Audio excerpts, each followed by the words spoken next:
Ketegangan di Timur Tengah meningkat tajam setelah Iran meluncurkan gelombang serangan ke-50 hingga ke-52 dalam operasi True Promise 4 hanya dalam 12 jam. Korps Garda Revolusi Islam (IRGC) mengklaim bahwa drone presisi mereka berhasil menghantam markas rahasia pasukan Amerika Serikat yang berada di kawasan Teluk.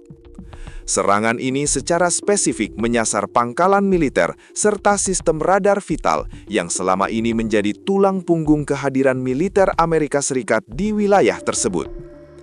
Operasi kemudian berlanjut pada gelombang ke-51 yang secara mengejutkan menargetkan pangkalan Al-Harj di Arab Saudi sebagai pusat dukungan utama operasi udara Amerika. Fasilitas yang dihantam tersebut dilaporkan merupakan pangkalan bagi jet tempur canggih F-35, F-16, serta pesawat peringatan dini AWACS milik militer Amerika Serikat. Iran menegaskan bahwa penghancuran infrastruktur udara ini adalah bagian dari strategi untuk melumpuhkan kekuatan serangan udara lawan yang berada di dekat wilayahnya.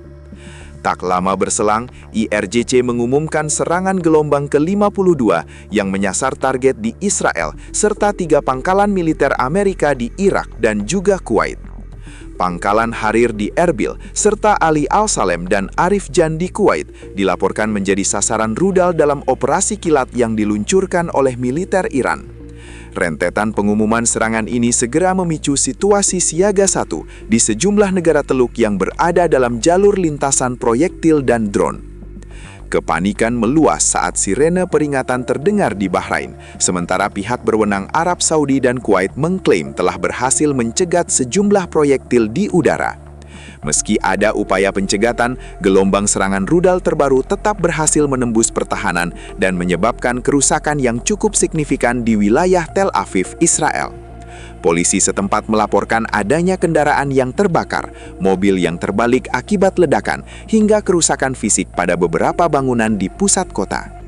Situasi mencekam ini memicu kekhawatiran global bahwa konflik regional tersebut akan berkembang menjadi konfrontasi militer yang jauh lebih luas jika eskalasi terus berlanjut. Banyak pihak menilai bahwa serangan bergelombang terhadap aset Amerika Serikat dan Israel ini merupakan titik puncak ketegangan yang sulit untuk diredam kembali. Dunia kini menanti respons balasan dari Amerika Serikat dan sekutunya yang diprediksi akan memperburuk situasi keamanan di seluruh kawasan Timur Tengah.